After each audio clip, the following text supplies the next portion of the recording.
Hello friends, welcome to physics fact by Abhishek Seth. दोस्तों, आज के इस वीडियो लेक्चर में आप सभी का स्वागत है। आज हम लोग जो इंडियन पॉलिटी पढ़ रहे थे उसका सबसे इम्पोर्टेंट टॉपिक हमारा चल रहा था प्रेसिडेंट यानी राष्ट्रपति। उसका जो है पार्ट 2 मैं लेकर आप लोगों के सामने आया हूँ।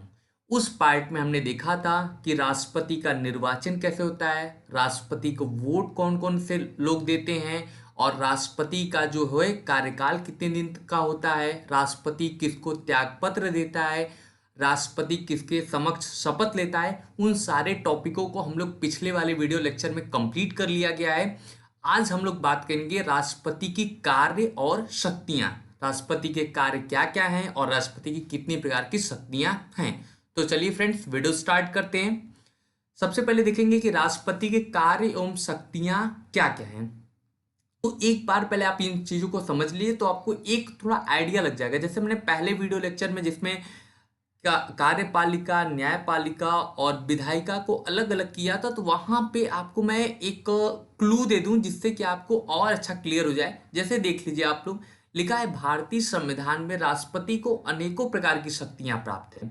ये नॉर्मल बात हो जाएगी कि राष्ट्रपति को शक्तियां प्राप्त है, लेकिन कैसे।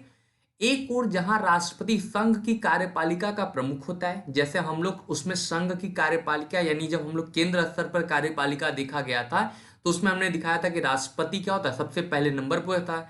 दूसरी ओर केंद्रीय विधानमंडल यानी जो है विधायिका, विधायिका जो होती है 3 लोगों से मिलकर बनती है। विधायिका 3 लोगों से मिलकर बनती है अगर केंद्र स्तर की बात करें तब। जैसे अगर केंद्र स्तर की बात करें विधायिका में तो कौन कौन मिलके बनाता है, तो राष्ट्रपति बनाते हैं, लोकसभा और राज्यसभा बनाते हैं। लेकिन अगर इसी को राज्य स्तर पर देखेंगे तो राज्यपाल और विधानसभा और विधान परिषद मिलकर बनाते हैं। तो देख रहे हैं कि ये दोनों जगह पे राष्ट्रपति का नाम है। संघ की कार्यपालिका जब स्टार्ट होती है तो उसमें सबसे ऊपर कौन होता है, तो राष्ट्रपति होते हैं। और जब केंद्रीय विधानमंडल की बात होती है तो केंद्रीय विधानमंडल 3 लोगों से मिलकर बना होता है, एक राष्ट्रपति, दूसरा लोकसभा, तीसरा राज्यसभा। तो राष्ट्रपति का 2 जगह वर्क हो गया। एक तो आपका हो गया संघ की कार्यपालिका में भी इसका बहुत बड़ा रोल हो गया, और दूसरा विधायिका में यानी केंद्रीय विधायिका में भी इनका बहुत बड़ा रोल हो गया। तो देखते हैं क्या क्या इनके बारे में और पॉइंट है। तो राष्ट्रपति द्वारा प्रयोग की जाने वाली शक्तियां और किए गए कार्य निम्नलिखित है। कौन कौन सी है, देखिए। अगर मान लीजिए कार्यपालिका का प्रमुख है तो कार्यपालिका संबंधी शक्तियां तो होंगी ही, ठीक है। और दूसरी चीज आप जान लीजिएगा, राष्ट्रपति हमारे जो देश का होता है वो प्रथम नागरिक है। इस वजह से इनको कुछ एडिशनल शक्तियां भी प्रोवाइड की गई हैं। तो उन शक्तियों को देखिएगा, सीधे सीधे क्वेश्चन बनाए जाते हैं कि ये किसका किनके क्षेत्र में आता है या इनकी शक्तियां किनके पास होती है। ऑप्शन में देता है राष्ट्रपति, प्रधानमंत्री और ये सब लोग देते हैं। तो हम लोग क्या करते हैं, हम लोग को लगता है कि हमारे यहाँ जो होती है प्रधानमंत्री में सब कुछ शक्तियां निहित होती है, लेकिन आपको जानकर बड़ा आश्चर्य होगा कि प्रधानमंत्रियां जो प्रधानमंत्री जी हमारे यहाँ की जो शक्तियों का यूज करते हैं वो किनके नाम पर करते हैं, तो इन्हीं राष्ट्रपति के नाम पर करते हैं। तो हमारे यहाँ सब कुछ तो प्रधानमंत्री करते हैं, लेकिन जो किसके नाम पर करते हैं, तो राष्ट्रपति के नाम पर करते हैं। तो कार्यपालिका संबंधी शक्तियां जो होती हैं हमारे यहाँ तो प्रधानमंत्री जी करते हैं, लेकिन ये किनके नाम पे होती है, तो ये राष्ट्रपति के नाम पर होती है। तो कार्यपालिका संबंधी शक्तियां किनको प्राप्त है, तो राष्ट्रपति को प्राप्त है। दूसरा, विधायी शक्तियां की बात कर ले। विधायी शक्तियां क्या हो जाएंगी, यानी जो विधानसभा यानी जो हम लोग अभी बात किए वो जो है विधानसभा की बात किए, विधानसभा नहीं कह सकते हैं, यानी जो हम लोग अभी देख रहे थे कि विधानमंडल, केंद्रीय विधानमंडल, उसमें भी बहुत सारी शक्तियां किसको प्राप्त है, तो राष्ट्रपति को प्राप्त है।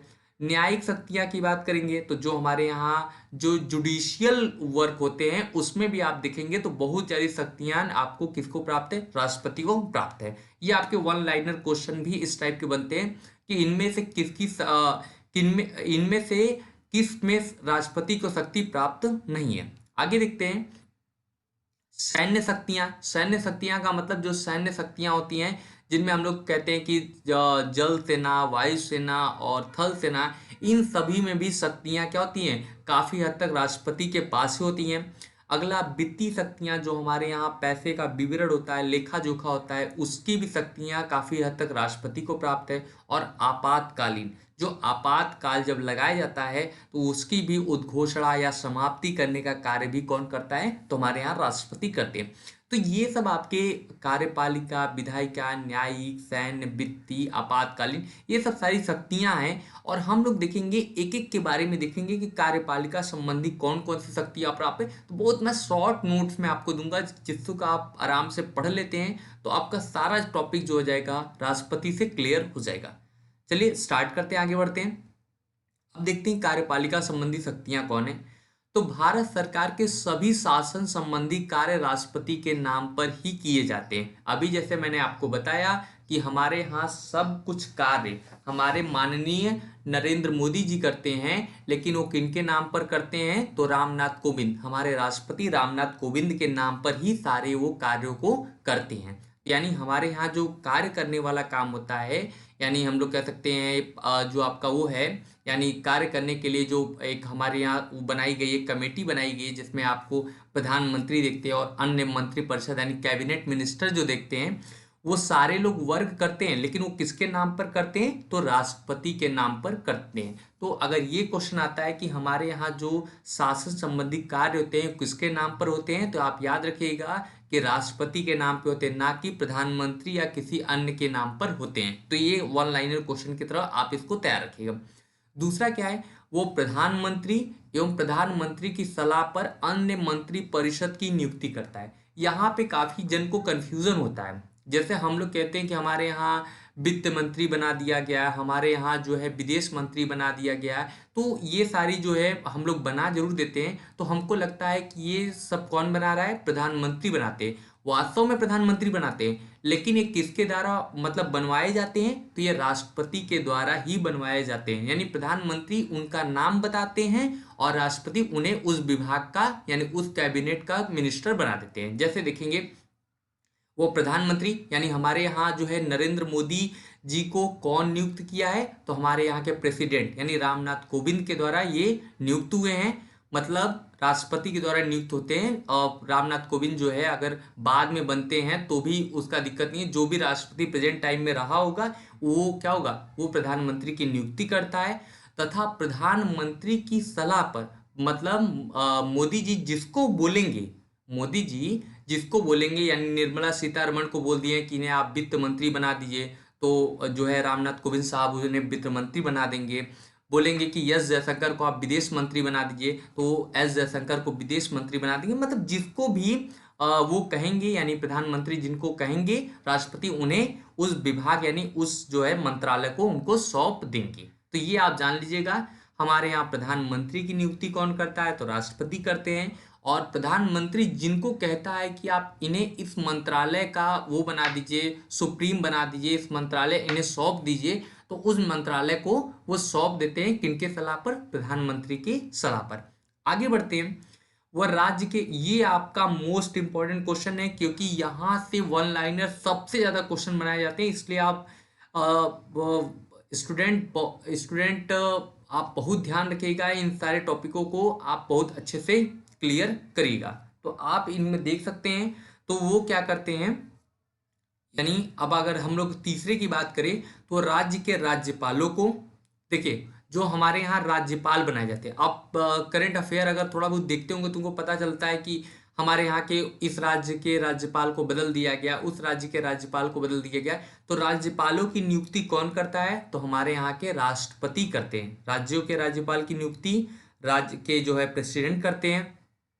सर्वोच्च न्यायालय तथा उच्च न्यायालय यानी सुप्रीम कोर्ट और हाई कोर्ट के मुख्य न्यायाधीश और अन्य न्यायाधीशों की नियुक्ति कौन करता है, तो इनकी भी नियुक्ति कौन करते हैं, तो हमारे यहाँ के प्रेसिडेंट करते हैं। आगे बात करें महान्यायवादी यानी जो है आपके जो है यानी अटॉर्नी जनरल की नियुक्ति कौन करता है, तो हमारे यहाँ अटॉर्नी जनरल की नियुक्ति भी कौन करता है, तो हमारे यहाँ के जो है प्रेसिडेंट करते हैं। महाधिवक्ता यानी जो है एडवोकेट जनरल यानी जो है हमारे यहाँ के जो राज्य स्तर पर जो वो बनाए जाते हैं, यानी जो हमारे महाधिवक्ता होते हैं उनकी भी नियुक्ति कौन करता है, तो उनकी भी नियुक्ति जो है हमारे प्रेसिडेंट साहब करते हैं। और मुख्य चुनाव आयुक्त यानी जो हमारे यहाँ के चुनाव प्रक्रिया कराने वाले लोग हैं उनकी भी नियुक्ति कौन करता है, तो उनकी भी नियुक्ति हमारे यहाँ जो है प्रेसिडेंट के द्वारा की जाती है। संघ लोक सेवा आयोग इसमें थोड़ी सी मिस्टेक रह गई है, अगर मैं इसको पीडीएफ आपको दूंगा तो वहां पर आपको ज़्यादा क्लियर हो जाएगा। हाँ, अगर आपको पीडीएफ चाहिए तो डिस्क्रिप्शन में मैं टेलीग्राम ग्रुप का लिंक दे देता हूं, उस लिंक को आप ज्वाइन करके टेलीग्राम ग्रुप से जुड़ सकते हैं, जहां पर मेरे सारी वीडियो की आपको पीडीएफ आराम से मिल जाएगी। तो आप वीडियो की पीडीएफ भी वहां से ले सकते हैं। ठीक है। संघ लोक सेवा आयोग के अध्यक्ष यानी यूपीएससी, जो संघ लोक सेवा आयोग है यानी यूपीएससी, जिसके तरह आईएएस और पीसीएस जो है, आईएएस आईएफएस और आईपीएस, ये 3 अधिकारी होते हैं संघ लोक सेवा आयोग के अंतर्गत जो आते हैं। तो उनके अध्यक्ष और सदस्यों की नियुक्ति करता है। और नियंत्रक एवं महालेखा परीक्षक, जिसको हम शॉर्ट फॉर्म में कैग कहते हैं, नियंत्रक और एवं महालेखा परीक्षक यानी कैग की नियुक्ति भी कौन करता है? तो हमारे यहाँ राष्ट्रपति जो है करते हैं। तो ध्यान रखेंगे, राज्यपालों की और न्यायालय के न्यायाधीशों की नियुक्ति, महान्यायवादी, महाधिवक्ता, मुख्य चुनाव आयुक्त, संघ लोक सेवा आयोग और जो है कैग की नियुक्ति कौन करता है? तो हमारे यहाँ सारी नियुक्ति कौन करते हैं? तो हमारे यहाँ राष्ट्रपति जो है करते हैं। आगे बढ़ते हैं।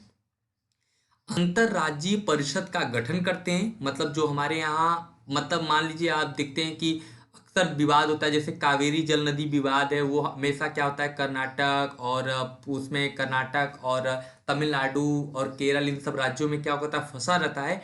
तो इन सभी को विवादों को सुलझाने के लिए अंतरराज्यीय अगर परिषद का गठन होता है तो उसका भी गठन कौन करता है? तो हमारे यहाँ जो है राष्ट्रपति के द्वारा किया जाता है। और साथ ही आपको एससी, एसटी और ओबीसी आयोग की स्थापना भी किसके द्वारा की जाती है? तो हमारे यहाँ राष्ट्रपति के द्वारा की जाती है।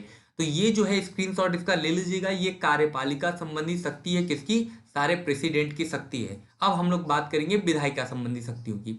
तो विधायी शक्तियां कौन है? तो राष्ट्रपति सदन का अभिन्न अंग होता है। जैसे मैंने आपको बताया था, ये क्वेश्चन बार बार पूछा गया है, इसलिए याद रखिएगा कि जो हमारे यहाँ जो है केंद्रीय विधानमंडल बनता है वो राष्ट्रपति, लोकसभा और राज्यसभा से मिलकर बनता है, इसलिए ध्यान रखिएगा। तो राष्ट्रपति सदन का अभिन्न अंग होता है, क्योंकि कोई भी विधेयक राष्ट्रपति के बिना हस्ताक्षर के कानून नहीं बन सकता। हमारे यहाँ देखते हैं बिल आता है, बिल का मतलब विधेयक मतलब बिल। हमारे यहाँ बिल आता है, लोकसभा से पास होगा, राज्यसभा से पास होगा, फिर किसके पास जाएगा? राष्ट्रपति के पास जाएगा। उनका जो है तो यानी उनकी स्वीकृति लेने के लिए राष्ट्रपति के पास जाएगा।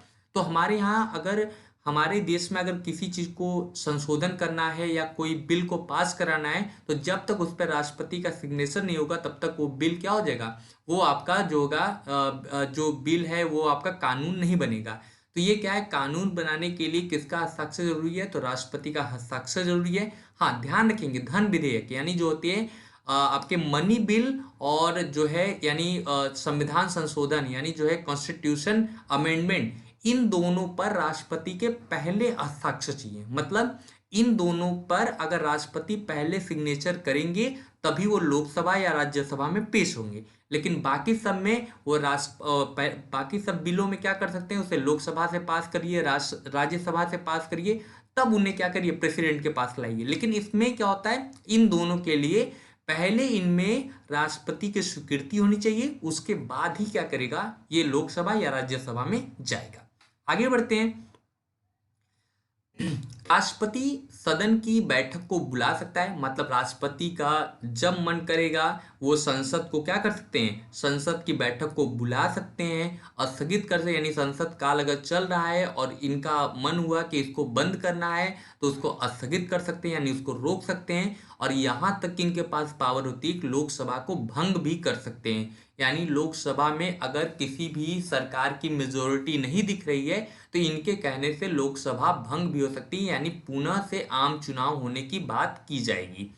यानी समझ लीजिएगा, राष्ट्रपति अगर मान लीजिए आपका जो होता है संसद का जो सत्र है वो नहीं चल रहा है तो उस समय क्या कर सकते हैं? सत्र को, अरे संसद को बुला सकते हैं और चलते चलते उन्हें मन में आया कि इसे रोक देना है तो उसे रोक भी सकते हैं। और साथ ही लोकसभा को भंग भी कर सकते हैं, यानी किसी भी अगर पार्टी की मेजॉरिटी जो सरकार में उसकी मेजॉरिटी लोकसभा में नहीं दिख रही है तो लोकसभा को भंग कर सकते हैं। ये आपका इंपॉर्टेंट पॉइंट होगा, यानी इसको अगर मैं हाईलाइट कर दूं आपके लिए तो आप सबसे ज़्यादा इंपॉर्टेंट याद रखिएगा, अनुच्छेद 85 याद रखिएगा। अनुच्छेद 85 के तहत क्या किया जाता है? लोकसभा को क्या किया जाता है? लोकसभा को भंग किया जाता है। चलिए आगे बढ़ते हैं। राष्ट्रपति प्रत्येक आम चुनाव के प्रत्येक वर्ष संसद के प्रथम अधिवेशन को संबोधित करता है। यानी जब भी आम चुनाव हो जाते हैं, नई सरकार बनती है या पुरानी सरकार पुनः से चुनकर आती है, तो उसके प्रथम यानी पहले दिन अगर जो है संसद की जो बैठक होती है उसका जो है उसको संबोधित कौन करते हैं, तो उसको संबोधित हमारे राष्ट्रपति साहब करते हैं। और याद रखिएगा, राष्ट्रपति ना तो लोकसभा का मेंबर होता है ना तो राज्यसभा का मेंबर होता है, इन्हीं तीनों के द्वारा क्या करती है, विधायिका बनती है। यानी केंद्रीय स्तर पर जो हमारी विधानमंडल होती है वो इन्हीं तीनों से मिलकर बनती है। तो याद रखिएगा, राष्ट्रपति किसी भी सभा का अंग तो नहीं होते हैं, लेकिन क्या होते हैं कि इन तीनों के मिलने से क्या होती है, केंद्रीय विधानमंडल जो होती बनती है। तो याद रखिएगा एक चीज यहाँ पे इंपॉर्टेंट, जब भी चुनाव हुए, जैसे मान लीजिए नरेंद्र मोदी साहब हैं, चुनाव लड़ने गए, उसके बाद इनकी पुनः सरकार बन गई, तो उनकी जब पुनः सरकार बन गई तो उसका जो अगर पहला दिन अगर होगा, यानी सारे लोग मेंबर चुने जा चुके, सभी लोग को मंत्रालय मिल गया, तो उनकी जो संसद में पहली बैठक होगी उसको संबोधित कौन करेगा, तो उसको संबोधित राष्ट्रपति साहब करेंगे। और कभी मान लीजिए कभी कॉन्फ्लिक्ट हो गया, कॉन्फ्लिक्ट का मतलब हो गया कि अचानक कोई मुद्दा ऐसा हुआ जो बिल क्या है लोकसभा में पास हो गया और राज्यसभा में पास नहीं हो रहा है, या राज्यसभा में पास हो गया लोकसभा में पास नहीं हो रहा है, तो ऐसे कंडीशन में क्या कर सकते हैं, जो है विशेष परिस्थितियों में जो है वो संयुक्त बैठक बुला सकते हैं। यानी आप ये कह सकते हैं कि दोनों सदनों के मेंबरों को एक साथ बैठा सकते हैं और उसमें वोट कराकर जिसकी मेजॉरिटी ज्यादा होगी, यानी उस बिल को पास करने के लिए अगर ज्यादा लोग वोट करेंगे तो वो बिल पास हो जाएगा, अदरवाइज वो बिल क्या हो जाएगा, वो वहीं पे खत्म हो जाएगा या नष्ट हो जाएगा।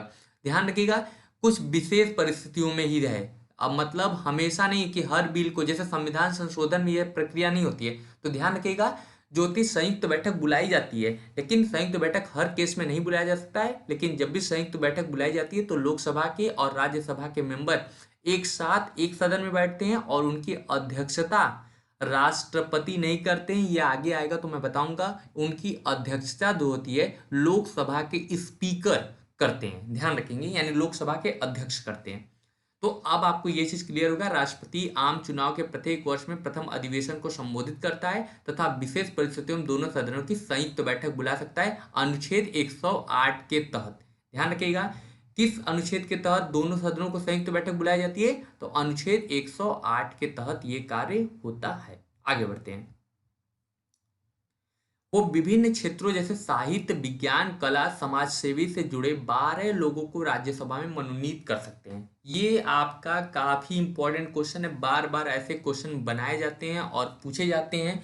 यानी हम लोग के यहाँ जो होती है राज्यसभा, यानी राज्यसभा में टोटल 250 सीट होती हैं, जिसमें से 238 पे ही चुनाव किए जाते हैं और 12 जो मेंबर होते हैं इनको क्या होते हैं, विभिन्न वर्ग से जुड़े। जैसे आप एक एग्जाम्पल समझ लीजिए, सचिन तेंदुलकर किससे संबंधित है, खेल से, तो उन्हें क्या कर सकते हैं, राष्ट्रपति उन्हें वो राज्यसभा में मनोनीत कर सकते हैं। तो जो है राष्ट्रपति जो है उनको मनोनीत कर सकते हैं, यानी जो है राष्ट्रपति उनको क्या कर सकते हैं, मनोनीत किए हैं। तो ये आपका समझ यादिएगा, साहित्य को जो बहुत बढ़िया जानता हो, जो विज्ञान को बहुत बढ़िया जानता हो, जो कला को बहुत बढ़िया जानता हो, इस प्रकार कैसे 12 लोगों को राष्ट्रपति क्या कर सकता है, राज्यसभा में मनोनीत कर सकता है। लोकसभा में नहीं, याद रखेंगे, लोकसभा में मनोनीत नहीं कर सकता, राज्यसभा में मनोनीत कर सकता है। इस प्रकार से राज्यसभा की जो टोटल होती हैं सीटें जो होती हैं 250 हो जाती हैं। आगे बढ़ते हैं हम।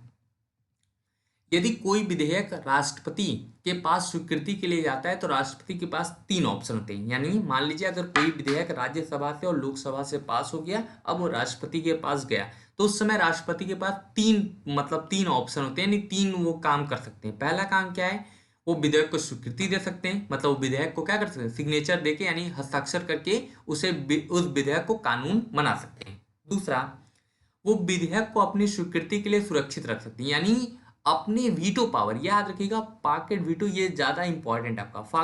पॉकेट वीटो के द्वारा क्या कर सकते हैं, उसको ना तो स्वीकृति देंगे और ना ही अस्वीकार करेंगे, उसको पॉकेट वीटो की तरह अपने तहत रख लेंगे। और इस पॉकेट वीटो को कब तक रख सकते हैं, इसके लिए कोई समय सीमा निर्धारित नहीं है। मतलब मान लीजिए मैंने, कोई राज्य ने क्या किया, एक बिल राष्ट्रपति के पास भेजा कि इसे आप पास कर दो क्योंकि हमारे यहाँ लोकसभा राज्यसभा से पास हो चुका है, लेकिन राष्ट्रपति उसको अपने पास रख लिए और उसको साइन नहीं किए और ना ही साइन किए और ना ही उसे वापस लौटाएं। तो इस प्रकार का जो उनके पास पावर होता है इसको बोलते हैं पॉकेट वीटो। तो विधेयक को अपनी स्वीकृति के लिए सुरक्षित रख लेते हैं। ये कब उसको अपना स्वीकृति देंगे इसका कोई ठीक नहीं है। आगे बढ़ते हैं। अच्छा, मान लीजिए अब वो तीसरा उनके पास ऑप्शन है कि वो विधेयक को संसद को पुनर्विचार के लिए लौटा सकते हैं। मान लीजिए कि आप इसमें जाके कुछ संशोधन करिए, तो संशोधन करिए, तब उसके बाद हम इस पे साइन करेंगे।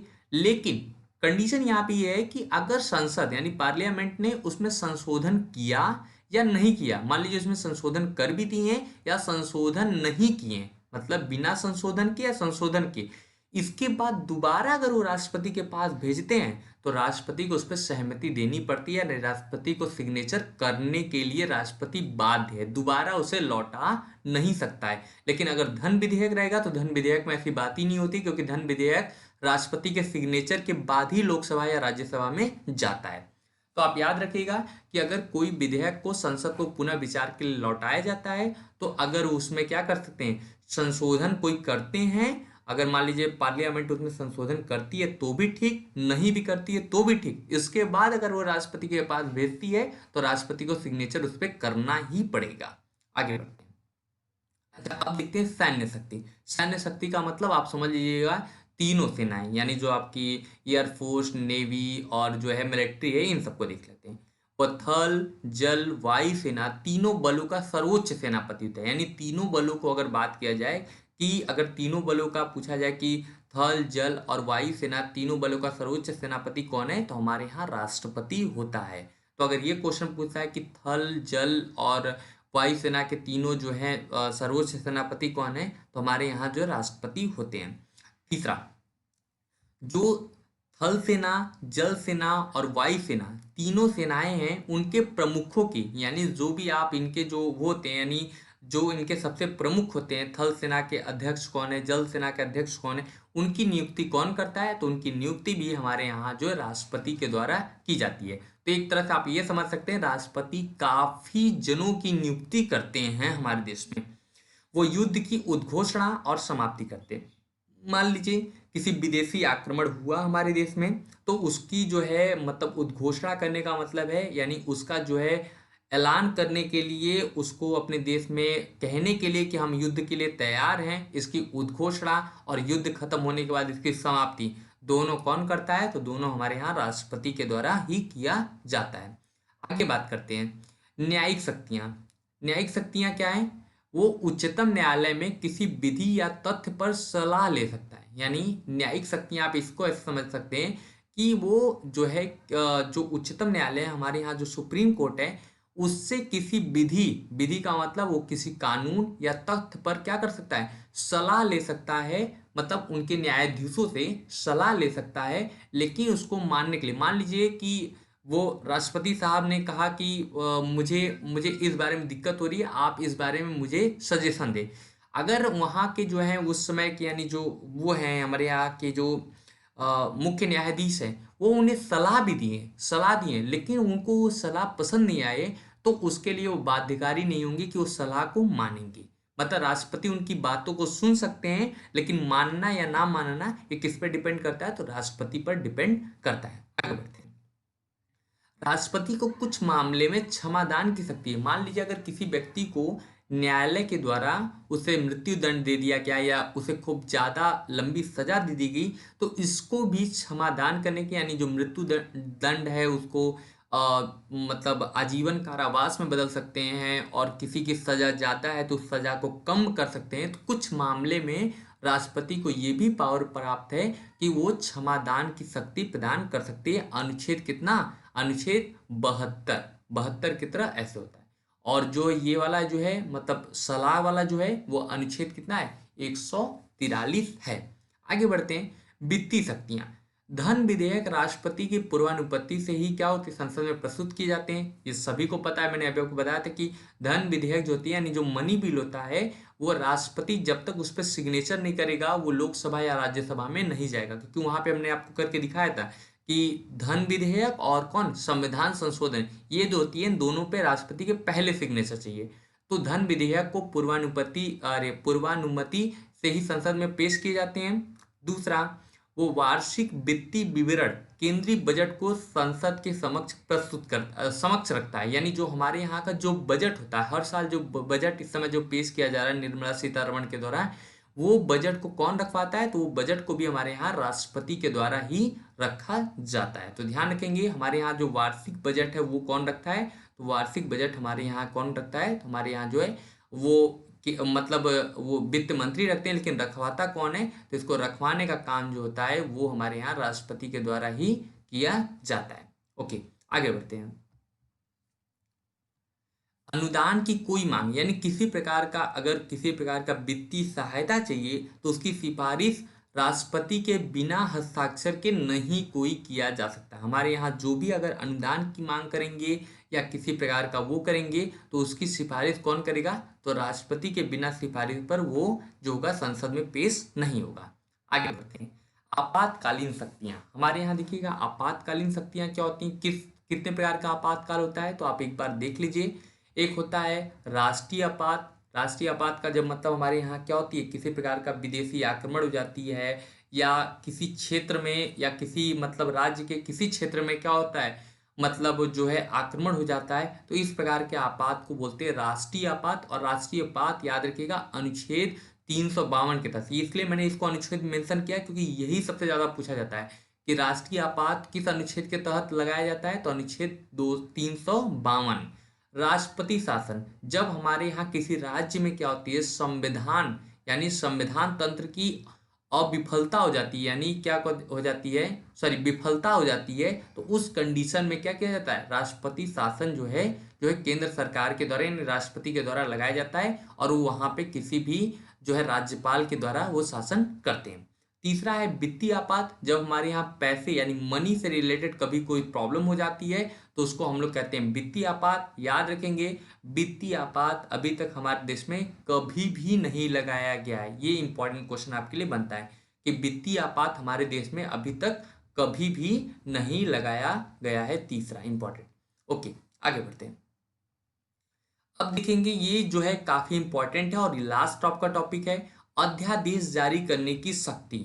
अध्यादेश जारी करने की शक्ति का क्या मतलब हुआ कि जैसे अध्यादेश क्या होता है, जब मैं आपको करंट बता रहा तब भी मैंने आपको बताया था कि यानी जब हमारे यहाँ सदन, यानी सदन का मतलब जब हमारे यहाँ जो पार्लियामेंट होती है या आपका लेजिस्लेटिव असेंबली या काउंसिल होती है, जब ये सत्र में नहीं होती है, सत्र में नहीं होने का मतलब ये सीजन में नहीं होती है, तो उस समय राष्ट्रपति क्या करता है, राष्ट्रपति या राज्यपाल के सिग्नेचर मात्र से ही क्या होता है, एक कानून बन जाता है। जिस कानून जो होता है सिर्फ 6 माह के लिए मान्य होता है। 6 माह के अंदर उसे क्या करना पड़ता है, सदन में दोनों सदनों से उसे पास कराना पड़ता है, अन्यथा यह स्वतः समाप्त हो जाता है।